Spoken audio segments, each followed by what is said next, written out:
Welkom terug en vandag is ons by les 43 en het sê, God is my bron, los van hom kan ek nie sien nie. Waarneming is van nature 'n illusie.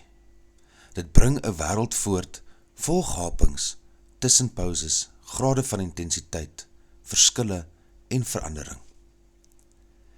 A Course in Miracles in die algemeen en veral hierdie les bied vir ons 'n geleentheid, 'n manier om daardie ervaring te herbeskou.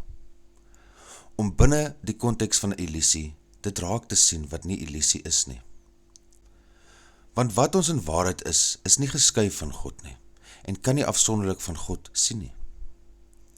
Wanneer ons onsself herinner aan hierdie waarheid, word dit moontlik om te begin sien, selfs binne die konteks van die illusie, binne die konteks van skeiding, binne die konteks van liggaam en wêreld. Die heiligheid, die skoonheid, die waarheid, die lig, die liefde, die vrede, die vreugde, wat die toestand is van wat ons in waarheid is, in God. En so verklaar ons bedoeling om dit te sien. Ons verklaar ons gewilligheid en ons oopgesindheid om so waar te neem. En sagkens, selfs binne die konteks van skeiding, begin ons heelheid raak sien. Ons begin heiligheid raak sien.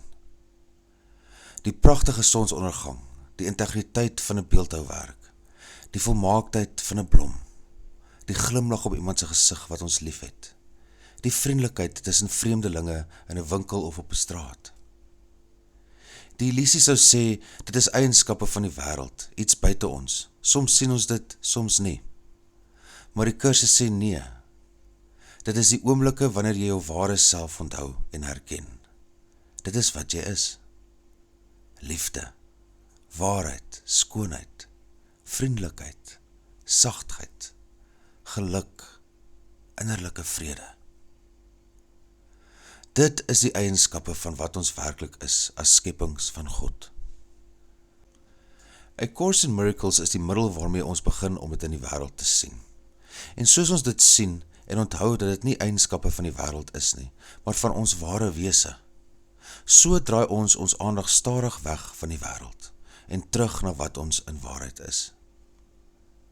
Daar waar waarneming nie nodig is nie, waar slegs volmaakte kennis heers. Stadig klim ons hierdie leer terug op, uit skeiding, uit die nagmerrie en in dit wat volmaak is. Stilte, onversteurbare, ononderbroke lig, liefde, vrede, geluk, wat nie 'n naam of beskrywing nodig het nie. Dit is die genade wat die kursus bied. Dit is die oefening, die metode, om onsself oor en oor te herinner aan ons bron, ons funksie, en dit dan na vore te bring in die wêreld waarin ons onsself bevind. En so herinner ons weer die heiligheid wat ons ware identiteit is, ons ware tuiste, ons ware wese. Dankie dat jy hier is. Onthou om die les te oefen. Vergewe, sien anders, leef in lig.